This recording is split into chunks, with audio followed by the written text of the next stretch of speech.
Oh, as you can tell, Captain Falcon is my favorite character of all time. I mean, look at my channel icon. And how can I not love him? I mean, the visor, the helmet, the music associated with him, his moves, show me your moves. He's so fucking hot. Like, and most of all, he has so much damn aura to himself. So today, I will spend this entire video essay glazing the hell out of him in all his appearances and stuff. Because Captain Falcon is truly a sight to behold. So, I'm just going to run down Smash Bros. His main games in the anime. Because I'm going to start with Smash Bros. Because that's how we mainly know him. Anyways, time to show me my moves. So like I implied earlier, he came from F-Zero, but me and many others mainly know him from Super Smash Bros. As this mysterious legend. And right from day one, bro's been there since. Like, he's straight up at aura from day one, too. I mean, he does have the same voice actor as Japanese Vegeta, look it up. And in every game he showcases iconic Falcon Punch, Falcon Kick, and show me your moves. In the original, bro is a secret character, and Deadass has the most playable costumes. Others either only have 5 or 4, or they're exclusive to, like, you know, like, single player modes. But no, through team battles, like, Captain Falcon could, like, you have 6 playable costumes. So he was immediately flexing his aura and dominance. Oh, but he returns in Melee, like, well, everyone else from the original. But he has 2 amazing stages, 2 banger remixes, which, by the way, pretty much all his Smash Bros. Songs are straight up banger remixes. Like, holy fuck. He's so badass that, like, Ganondorf, the King of Evil, decides to copy his moveset. Okay, yes, I know the actual reason of Ganondorf being last minute, but hey, we'll just roll up the script. Captain Falcon is just, like, cool, and people want to mimic him. I mean, who wouldn't want to mimic Captain fucking Falcon? So in Super Smash Bros. Brawl, there was the Subspace Emissary. And some characters pop the fuck off their entrances, like Ethering the Ancient Minister, Rob revealing himself, Sonic straight up saving the Nintendo characters. But the most badass entrance with the most aura is by far Captain Falcon.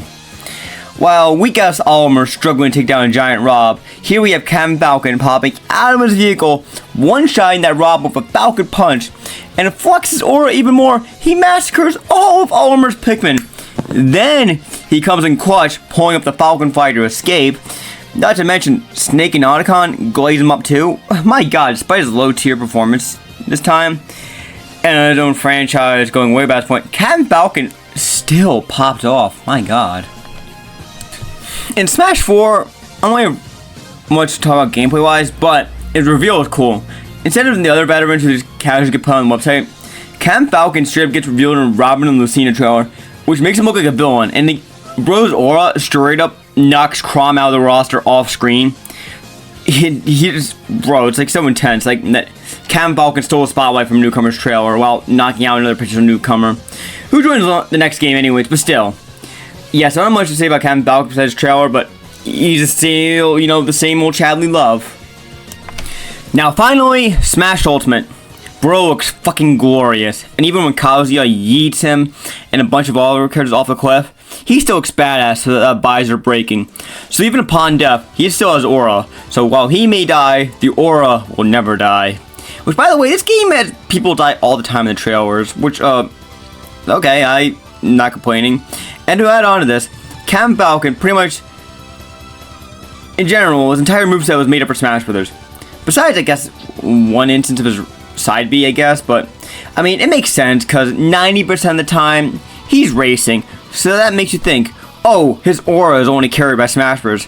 Oh, how wrong you are. How wrong you are. So this section is about the first 2 games, which I don't have too much to talk about compared to the next game. But anyways, so F-Zero for the SNES. Gameplay-wise, not much lore. It's just a simple racing game for Super Nintendo. But it comes with an instruction manual, and this is back when instruction manuals were actually either helpful guides or provide some deep lore. And here, it reveals Captain Falcon as a bounty hunter on the side, which is really cool, which will only get expanded on later. And, well, F-Zero X for the Nintendo 64 adds 26 new racers. And one thing about F-Zero lore is how wild the cast is. Maybe I'll do another video about the cast itself one day, but You got Nintendo references, superheroes, celebrities, aliens, and literal terrorists somehow allowed to race. But Captain Falcon is still just a badass self, refusing to reveal his face unless he beat Grand Prix on the highest difficulty. He's so damn badass, they straight up made an evil clone of him, who looks like a stereotypical evil clone, but still.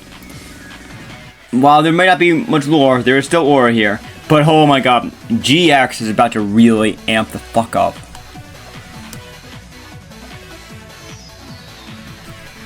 Ooh, F-Zero GX really amped up the characters, like, gives them bios. While some have really cool lore dumps, like the skeleton who used to be a cool racer in his past life, gets almost killed and resurrected, but Captain Falcon still has a mystery to it, but that really only adds to his badass aura.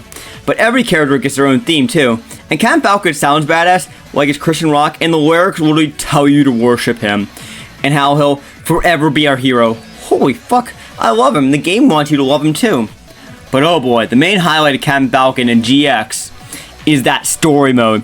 Besides being stupidly hard, like, it's known for being absolutely ridiculous. I mean, it is an early 2000s game, so the voice acting is entertainingly bad. But Captain Falcon aura was at its peak, arguably. So in the story mode, in just a weekend, for the first half alone, Captain Falcon walks a bunch of random NPC race, well, side character races basically, going to a secret base. Then he deals with his rival Goro like a regular day of work, and he just doesn't give a shit here. Races for an old dude, and even though he doesn't feel like it, and nonchalantly wins. Nonchalantly deals with a whole gang, rescues a baddie nonchalantly, and that's just the first half. Dude just nonchalantly doing the shit, then leaving the moment the mission is done. And if you think the first half's wild, you ain't ready for the second half.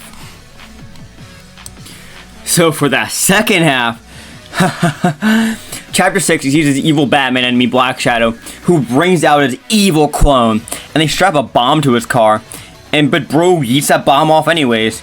Next chapter, he does the Grand Prix, as he beats his nemesis, Black Shadow. You see the fucking devil show up and kill Black Shadow in front of a crowd, and the crowd doesn't really do anything about it. But Captain Falcon has no fucking fear. So, the very next chapter, bro straight up drives to hell and races the devil and kills the devil by racing, and he collects the bell from the underworld. Not even getting detail of that lore, how it controls the world or whatever. So if you think, oh, that's the story, no, there's one more challenge back at his top secret base. It's revealed that the devil Deathborn was actually a creation of the evil spirits, and the evil spirits are called the Creator. So just roll this is a ridiculous story. Anyways, Captain Falcon is ready for one more challenge, and bro straight up says this. Come off it. You think you can beat me? No way!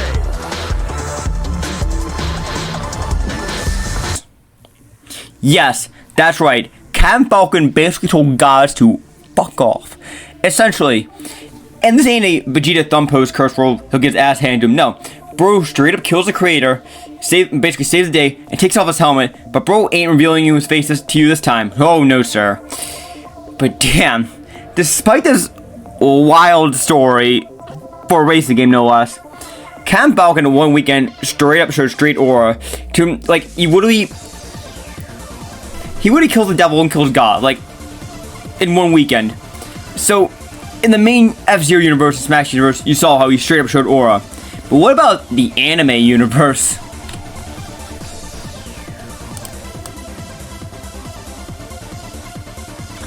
So, the F-Zero anime and their tie-in games are their own weird universe timeline. Trust me, it's wild. But anyways, this time Captain Falcon isn't the main character.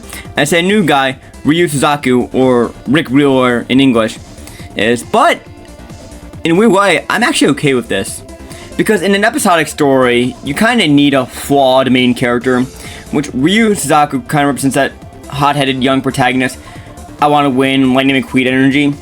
And to be honest, Captain Falcon is low-key perfect. And think about it, as I talked about in Smash Bros. In the main games, bro shows up, solves the problem, and just dips.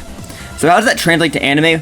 Well, it's not the main character, but what they did do with him was genius. He's shown from the point of view of the other characters from the main crew, the Mobile Task Force. At first, he's this mysterious guy who just casually shows up, swiping up Grand Prix victories out of nowhere at the last minute. Then many wonder, whose side is he really on? But the way he is, just this overpowered legend of mystery just shows up and leaves as so much aura. But gradually, you see he hates the bad guys just as much, if not more, than the main protagonist. And you see more and more episodes where he teamed up with them while he's still being mysterious and dips at the end. Eventually, upon the obvious identity reveal to those who've seen it, well, probably two people watching this, we know he's truly a hero, also being the brother of another character. All of this is badass and all, but that's not even the most badass part of this anime, or even his life in general. Well, in Captain Falcon in general. That is in the final episode. So those have been in early YouTube days. You probably remember this Falcon Punch anime clip that's pretty viral, which I can't show footage because I can't really do footage of anime videos on my YouTube. Anyways, you can just look it up. Anyways, so the world is on the brink of destruction, and Ryu must save his girl from the evil Black Shadow. And Captain Falcon's there with him. But this ain't Ryu saving the day, aka the main protagonist. No, it's Captain Falcon. And inspired by his famous Smash Bros, they decided to finally utilize the Falcon Punch in the actual F-Zero universe, well, at least the anime universe. And in the most epic anime-style moment ever, with a theme song blaring in the background, Captain Falcon just tried to straight up aura farm one last time to kill Black Shadow while sacrificing himself with the mighty Falcon Punch once and for all. And the Falcon Punch Coalition straight up causes a galaxy-wide explosion. Alas, it costs Captain Falcon's life, but in his last words, he passes, well, before the Falcon Punch is his last word. Anyways, before that, his last words are passing on the title of Captain Falcon to Ryu. So while he may be dead, his aura and title lives on, and the day is saved. And the anime ends after one last time skip scene. And damn, that's if this anime is more well known, this would be one of the most badass anime deaths ever. Trust me. As you can see, Captain Falcon is the aura. Bro straight up is my favorite character for a reason. He's badass in everything he's in. I fucking love Captain Falcon, no matter the timeline, continuity, media, or whatever. I will always glaze the hell out of him. That is why my channel is inspired by him. Captain Falcon, he is the aura farmer. As you can tell, I had way too much fun with this, and not sure what's next. Might do a vlog or whatever next, but anyways, have a great day, honey bubbas.